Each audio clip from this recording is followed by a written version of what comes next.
السلام عليكم ورحمة الله وبركاته.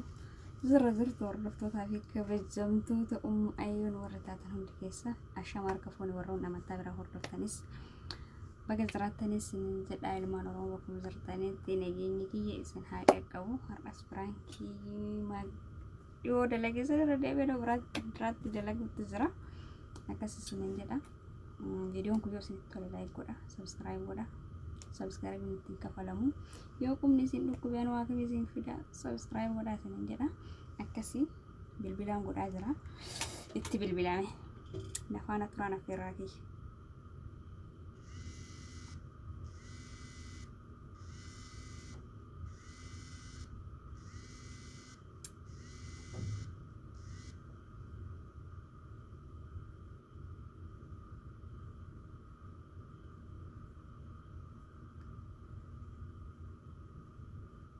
halo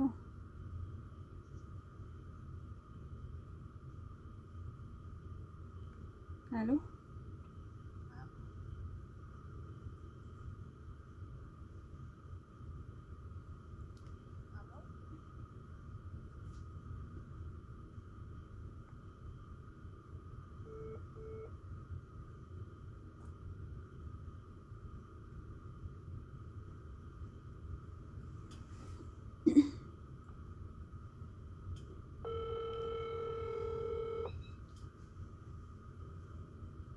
Halo. Assalamualaikum. Waalaikumsalam. Nagam ya kam? Ya jam wakame. Irta. Alhamdulillah kamat. Irrafte naga alhamdulillah. Allah rafna la yaro jolle rafi sajra made. Mal galgal mar raftani lukura sila wara Germany san. La gana ma jolle len timirti de mande da si fan. Ana le dalaga wa ide ma kana ko yero da rahani kana masui da kanin kan riba rayo ma. Bareda kai. Isin sano se tole raftani ya ki ref beta na mitin nawame jidum bilbil oro serran kasin dene. Okay, ma isno mal tada. Oman tane beta. Jechuun diqqoo faazariin irra na jiran sin jedhee miidhiyoo kana. Akkasitti dhiyoo kanallee si bilbilee si argachuu hin dandeenye. Sababa saniif beektaa mallaqa wayii erge. Mallaqa nama duraan duraan hin erganne beektaa. Nama biraati irraan ergadhee mallaqa na galchuu didanii beekte. Maal ta'e jaamallee hin kenneefi? Jechuun maal jedhee akkasitti eessarraa akka jalqabee sitti mullee hin beeku yaake. Wanni ta'e beektaa?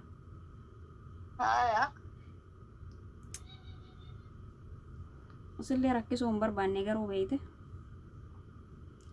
Nama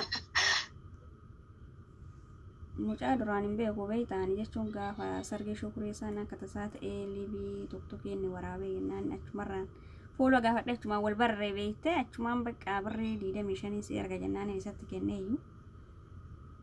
Aan dura immoo ijoollee biraatti irraan ergataa ture sunniin naguma nu geessanii beekte. Amma mootiyyoo kalaasi mucaan bilbila narraa kaasuu didee beektaa. Akkasitti waan godhusin natti toluu diddeetumaan hin bakka ijoolleetti illee himnee reefi tana maramatti mee jennaan inni wanti isaa bilbila isaa na erginaan jettee silleen itti bilbiltee homaa irraa kaasuu hin dandeenye suurallee ergee fi hin beeyne.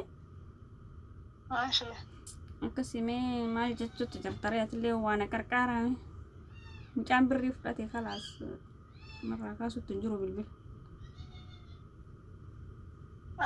Maal ta'e qarqaarroolee maallaqa si ergina moo biyya moo akkam? Jechuun akkam godhaasiin jechuutti jira bara diraama 5,000 kennee narraa kaasaa hin jiru bilbila.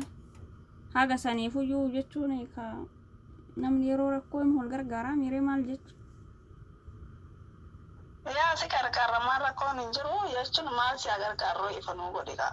Inshaallah maatii miti maal. Maal si gargaarru maal nama gaafattareessa jechuun namni yeroo rakkoo fi takka namatti himate kalaas namarraa beekuu qaban odoo namni namatti uyyuu himate naga kana akkasitti medhiisiti. Laa bara amma si gargaarra maallaqa rakkoon qabuuti. Maallaqa simmoon biyyi si ergina moo akka maal goonu ati akkamitti itti kenna gadi namicha odoon beekin. Annamicha way akkana seera jechuudha way akkana seera inni birrii guddaan si arganaan jedhee yennaan itti kenne hay atillee akkam akkana naan jetta kalaas waan qabdu akkamitti dombeekin maallaqa namatti kennan mallaqa dombeekin nama guyyaa takka arganii akkamitti anam way kana qoradhu siin jedheere kalaas itti kenne dogongore amma ishii furmaata naa godhi siin qaballe maallaqni qalliidha akkamitti mana namaa dalaydee akkamitti maallaqa kee osoo hin beekin nama hin beekne akkamitti kennita amma akkam godharee xayyiba modoo maammadillee dhageen furmaata naa godhi siin jedhee bara nama way jechuun na mormi siin jedhe ka furmaata sii goona maallaqa rakkoon qabu ka maallaqa kabadde sirriidha wal qarqaarra nuti maallaqa kanaa miti kanaa oliitu wal qarqaarra laakiin garuu ati akkamitti nama hin beeknetti maallaqa gana gootti kennita amma achiin kennu qaashii akkam godharee xayyiba maka dura kenne amma achiin kennu amma furmaanni maalinni naan jetta namitti illee na eegsisiisin yaabu furmaanni wanta gootachumatti gurba jetti kennite maallaqa na ijoollee barbaachisiisi akkamitti hayi akkamitti maallaqa keessirraa nyaatee akkamitti sirraa fudhatee akkamitti kennuu bita ajaa'ibaayyu jechuun barii dhagee haga isa soyin dhuufuu naan jette mayraman haga isa soyin dhuufuu kalaasi shukurii fi wanni ittillee himi namuma qabatu isin himitiire ani jechuun imma saalfadha akkam godharee nama biraatti ittillee dubbachuu dammoo maammad ittillee akkami jedhee himamee waan kana yaakinaariya maammad ittillee hin himiniiti ati achiin gurbaa barbaachise ammaani mootu maallaqa warratti naa ergaa jettu mootu rakkoon qabu si ergina laakiin maallaqni kun hundi mootu akkamitti badeetti akka badoote amma kan biyyaa dhiisiti ka biyya ergaa osoo hin ta'in kana si ergina haya garuu maallaqa achitti kennitee yoo ati barbaachisiisu qabaata dirqama. Isaan barbaachisa bara kana keessaa mootuyyuu beeyta harkatti itti kenne baankiidhaan ittiin ergine risiitii hin qabu bilbila takkatti qaba bilbila san cufate mee maaliin barbaada wanna barbaaduun dhabee bar fotoo isallee ka qabu immoo mayramaan hin beeku naan jette ani isaantu beeka fira isaaniiti jedheetin ajaa'ibaatu natti as bayaa jira akkamitti namni maallaqa nama beeynetti kennee maallaqa baankii itti ergine risiitii kan qabdu akkamitti amma yoo si kaadee akkam goota duuboo bar argachuu dadhabeessiin jedha kun guyyaa meeqana ta'anii na eegutti jiran yaa akki amma ishii furmaanni maaliin nani amma baatii shabbu aga baatii shaniitti wayi birrii aga kana argadheetiin dalaga baatii shanitti fide sanuu kuziina arabaa keessa dhaabadhe jechuudha xaarin kii garaas nyaatu yaa akki attumte kana qaayitasaa akkuma siifaniititti na laaltu akkuma siifanii teetitti akka siifaniititti ani si laala sirriidha ta'u intala obboleettii yaati laakiin garuu ati badii guddaa qabda badii guddaa maallaqa namni odoo baankii namarratti ergina odoo waan akka odoo waraqaa akka argaan qabaatin namoota akka argani akkamitti namni amma inni na mormisiin jedhe amma inni amma jechuu wayi na mormisiin jedhe na mormisiin hin amma achi fuuti mirti akkasii ta'uuf meera dhamma akkasii mormu amma ishee akkam godharee furmaanni kiyya maalin isiin jedha amma akkam godhuu feeta maallaqa meera si erginaa yaadu biyya birriin jeeshaniiti kaa akkoo birriin jeeshani birrii Itoophiyaa meeqa feeta birrii 100 fi meeqa taatisa birrii 120 soddoma akkana taati kalaasa maa rakkoon hin jiru asamma hin aarii meetii si ergina maallaqa niyyuu si erga akkaawuntii faazarii keetiin irratti ergi hin qabuuni garuu mootu ati haga danda'ametti namicha isaan barbaachisiisi homaati miti akkamitti eessaan barbaachisa amma inuma argamti yoo dhabdes karamaan oloota rabbi inshaalla rabbi qabaadhees garuu haydhite inuma sii galchi akka galtettis galtoota amma achi fu barumsisi haa ta'u waan kanaa amma birrii kana hunda dhiise sila akkam godha yaaki amma inni nyaateet ni leessisa akkam gootare maalleen maallaquma maal goota wayi maallaqa wajjin badani bakka dhiisi jechuun sababuma isaa mana kanaa baya malee mana kanaa bayeetiin isuma barbaaduuf mana kanaa baya maal godhare yoo inni akkana koonsartiif sargii midhaan irraa hin deema beeyta fayyaa qabdaani dalagattaani argatta maallaqa yoo danda'ame achuma ijoollee wajjin akka ta'etti barbaachisiisi jechuun manaa bahee maal waan jedhamu kanaan illee dhageetta maaliif dalagadhu jechuun dhageetta yaada isaatu bakka koonsartiif sargii minaamina kana nafuu mire akkasitti yoo argadhe malee nama keessoo akkasii yoo argadhe malee kunoo argachuu hin dandeenye akkam godha suuraa isallee poostii yoo godhe maammad illee na argaa eegasiin illee natti ka'a. Adama kana dubbii ofii biraa ofitti hin harkisiniiti maallaqa rakkoon qabu amma warra irrana ka jira rakkoon qabu maallaqa hin ergaaniiyyuu garuu ati mana hin bahin dalagadhu achuma gurbaa akka barbaachisetti achuma namummaa ani birrii jeeshanii nyaateetini garuu ati maanarraan bahini ammas maammadin inumaa ka wal dhabdu gaafa mana qalabaa kanarraa baate jirtu. akkam godharee isuma barbaaduuf bayaa birrii jeeshanii akkanatti isaa dhiisaa fi isuma barbaaduuf bayaa seen jedhaa jira baratillee yaaki kalaas birrii naa ergiiti ka bayiiti kiyyaammoo siin galchu. Akkamitti nan galchine hayi. Bakka siin galchu. jechuun abirri na gargaartu abirri na ergituu fi amma rakkoo keessa sii kafalas siin jedha yoo argeet hin jedhe sii kafala. Naa kafaluu baatte rakkoon qabu maallee jechuudha. Ka maallaqaati rakkoon qabu. Garuu ati mana xalabaatirraa akka hin baane.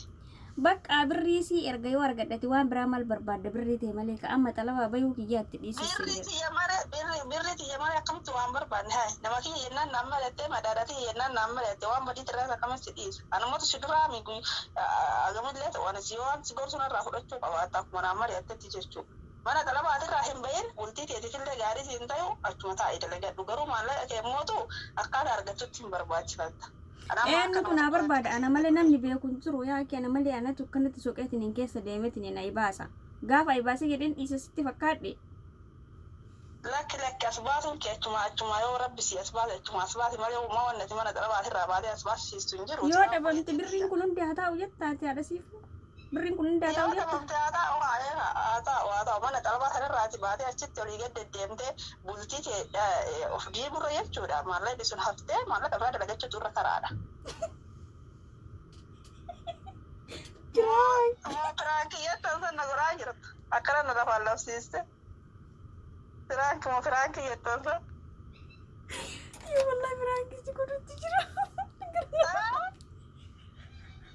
Ari duraa beekadha firaanki na godhuuf siin jedhee baay'ee. Waan garaan na dhukkubi wallahi lasi. Lakka bonaan hin genne firaanki na godhuuf.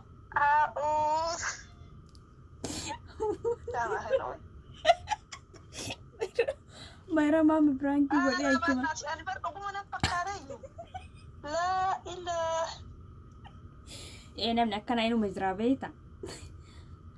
Jechuun firaankiin kun yaada gaariidha. Yaadamootuyyuu bakka waan barumsa irraa nama fudhatamu. Nama hedduutu bahuutti jira dhugaa yoo dubbanne waa'ee mallaqa hawaalaa kanarratti jechuudha. Nama hin beeknetti kennanii bakkuma garaagaraatitti nama wal baratanii nama hin beeknetti kennanii nama hedduutu mallaqni tun jalaa nyaatamutti jira. Innaa kanumaaf anillee firaankii hojjedhee namni takka lamallee yoo na daawwatee irraa fayyadamee bu'aadha jedheetiin. Akkas yaada siifu adaadaa namaa dhiifama guddaa siin jedhaan maashaallah tabaarakallaa osoo na jalaa baddillee kun adaadaa qabaachuu wayyaa sanuu qabaattu. Waan jedhu dalaaluuf maallaqa biiraa erginaan jettaa mee siida saakka'ee jira garuu walillee waan badaa rabbaadha. Mayra maalleen si erganaan jette waan ji'a tokko birrii amma ji'a tana fudhadhu sii kennanaan jette. Bakka naa ergaa firaankii miti naa ergaa. Ni erginaa waan rakkoon jira maallaqni immoo. Wai nata sakka'een yoobi dhiifama bakka ijoollee rafiftuu si kaasa. Manatti fakkaata haaraadha maallaqa kennee namni akka qariifaan immoo lafa namni bitoo danaan jette bakka akkuma dhugaanatti fakkaata iyyuu. Anuu yaaduma san irraa naa dhufte beekta. Yaaduma san irraa naa dhufte. Dhiifama naa godhee akkasitti maal jettamee hordoftoota ayyuuniin subscribe godhaa fi jedhiini kadhadhume baakkish ijoollee Oromoo. Ayyee ka hordoftoota ayyuun isii wanti jedhu. Ayyuun biqiltuu lafaa ol deemtu nu jajjabeessaa yaada gaarii isinii dabarsaa jirti nu hundaafuu nu dabarsaa jirti waan keessumattuu ijoollee biyya Arabaa jiru kanaan wal qabsiiftee hedduu yaada gaariidha. Kanaafuu jajjabeessaa subscribe share like godhaa fi nama biraan gayaa fi yaa Oromootii ija walaa jabeessinuu jajjabeessanii isiniin jedha. Kanuma dhaabadhaa galatoomaa hordoftoonni si hunduu maqaa ishiitti illee isin galateeffadhaa subscribe share gochuun dagatinaa please. Akkasumas jaalalas dhiifama yoo rafuu addaatti rafi yoo rafin immoo wali si dawwala. Hayya beekti. Fayyaa naa teessinsa. Naggatte. Egaa akkas fakkaatti firaankiin kiyya yaa hordoftoota kiyya ancaaca'ee jira. Hedduu takka jechuudha. Innaa akkasii warri ammas irra deebi'ee wanni isin jechuu barbaadu nama hin beeknetti mallaqa keessan xaartanii ifaajjanii hin kenninaa nama beektan malee hawaalallee ta'ee homa ta'esaa ta'u mallaqa keessan amantanii ittiin kenninaa isin jedha. Shamarran biyya Arabaa akkatti finnu hin beeknan hundi kenna fuuraa kenna xap goone kushina Arabaa keessa deemne kana diifa dalagullee sa'aatii 24 shattaafaa baadhate mana qulqulleessaa oolee uffata tokkosaa oolee miicaa oolee dachii badhee haraa oole yaani hooshii haraa oolanii akkasitti dhufti akkanumatti mallayni lafatti hin dhuftu ifaa jeteessan fuurtanii bakka hin taanetti nama hin taanetti birrii guddaan na erga yookaan dafee naa geessa jettaniitti kennitanii mallayni akkasiin jalaa hin qisaasaanii isin jedha hordoftoota kiyyaa pirankii gochuu fi malee ammallee qallee namni narraa nyaateetii miti.